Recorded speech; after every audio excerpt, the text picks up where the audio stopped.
मध्यप्राच्य युद्धर अस्थिरता भितर बढ़ी खाइबा तेलर दाम जो 15 केजी पामोलिन तेल दाम 2400 टंका थिला आज ताहा 2495 टंका होईछि।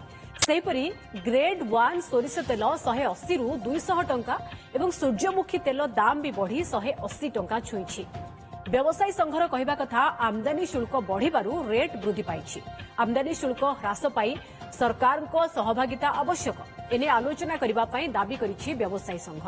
तैल दाम वृद्धि जोगु अत्यावश्यक सामग्री परिवहन रे गुरुतर समस्या देखा देछि। तेणु सरकार हस्तक्षेप न कले डीलर पॉइंट रे माल पहुंचबा कष्टकर होइजिवो।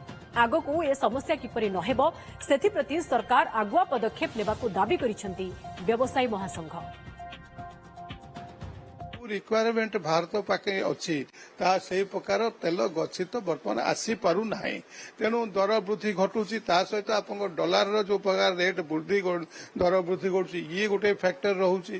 तेणु ये सब फैक्टर मिले दर वृद्धि सामान्य घटी एवं ता सहित गोटे कथा कहवाक चाहिए सरकार को जो माने इंपोर्ट कर तेल खाइबा तेल तांकर इम्पोर्टेड इंपोर्ट कला परे से मानकर जो तांको पाखे लैंडिंग रेट कौन आसी सरकार ताको नजर रखते एवं ता कौन रेट रे बिक्री हो पारिबो।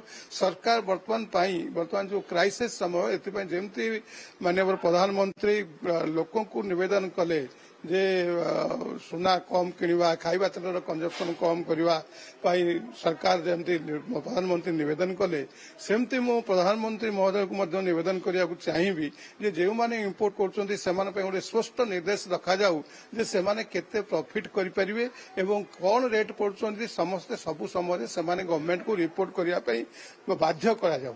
गवर्नमेंट को रिपोर्ट करेंगे से लैंडिंग कस्ट कौन पड़ा एवं सरकार से पब्लिकली माने केमती ओपन मार्केट कौ रेट रे बिक्री करेंगे तापाई स्पष्ट निर्देश दिंतु।